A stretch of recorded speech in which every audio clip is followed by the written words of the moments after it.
Sarah, Brad Pitt has seen both sides of the fame game, both pro and con. And in an odd way, just like Jesse James, the character in his latest film, Pitt's professional reputation began small, but has grown to almost legendary status. And unlike Jesse James, Pitt's drive for success and superstardom has been completely legit. Here's Brad Pitt in your Driven to Succeed report. Can't believe I'm sitting with none other than Jesse James. Many's the night I stayed up. My eyes open, my mouth open, just reading about your escapades. They're all lies, you know. In the assassination of Jesse James by the coward Robert Ford, Brad Pitt as Jesse James skillfully combines a disarming charm with a cold-blooded killer's paranoia. From now on, you two won't go anywhere without me. From now on, you'll ask my permission. From now on, you'll ask to be excused. Casey Affleck plays Robert Ford, a hero-worshipping outlaw wannabe who obsessively dreams of gaining Jesse James' respect. I honestly believe I'm destined for great things, Mr. James. You're giving me signs that make me wonder. Maybe your mind's been changed about me.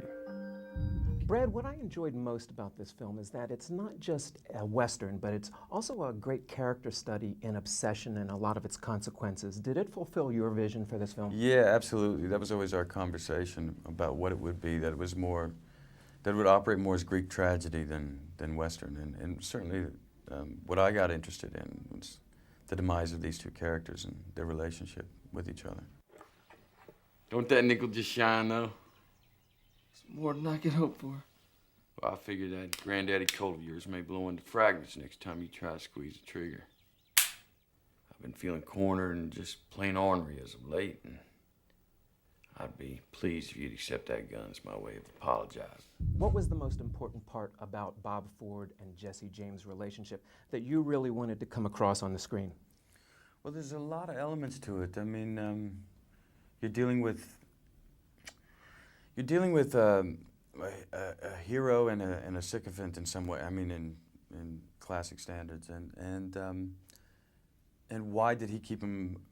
Why did the James character keep the Robert Ford character around? And why did Robert Ford stay when he was not treated so well?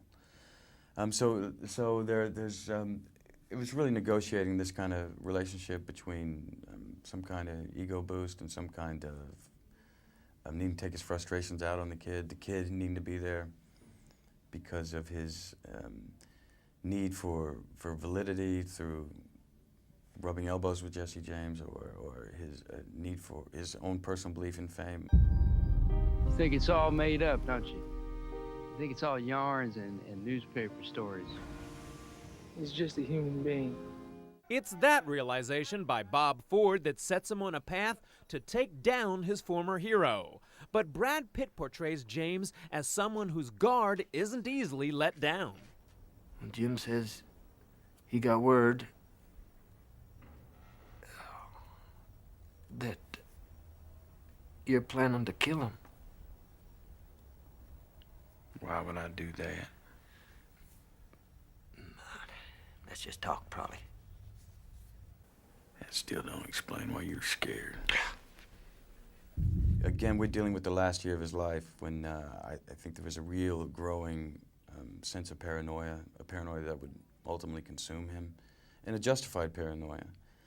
But also a man lost behind his image and weary of living an alias and not knowing how to evolve past that. Brad Pitt not only stars in Jesse James, he also produced it. That's just the most recent example of the drive to succeed that Pitt has demonstrated throughout his career, beginning with his small but breakthrough role in Thelma and Louise. Ladies, gentlemen, let's see who wins the prize for keeping their cool. Simon says, everybody down on the floor. In the 1996 film 12 Monkeys, Pitt was nominated for a Best Supporting Actor Oscar for his riveting portrayal of an unstable mental patient. But if you don't buy a lot of stuff, if you don't, what are you then, I ask you? What? Mentally ill. Back, Jim, back. If you don't buy things, toilet paper, new cars, computerized blenders, electrically operated sexual devices. In Ocean's 11, Pitt held his own with pal George Clooney on screen. You'd need at least a dozen guys doing a combination of cons. What do you think?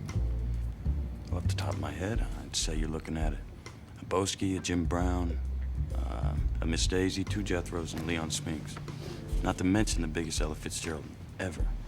And Pitt received rave reviews as a husband caught in a desperate situation in the film Babel. Listen, there's been an accident. Your sister's been shot. She's been shot. I don't know, I don't know. She's hit in the neck. Now listen, I need you to call the embassy and tell them what happened. And call Mark, okay? Call Mark. But Pitt's success isn't limited to his professional life. He's overcome the intense tabloid scrutiny of his divorce from Jennifer Aniston. And these days, Pitt not only enjoys success in his personal relationship with Angelina Jolie, but also in another area that's reflected in Pitt's current film. Despite a lot of the turmoil that Jesse James had throughout his life, it comes across in the film that he found great solace in being a family man and his children. How has fatherhood changed you? Well, that's it. I mean, you don't.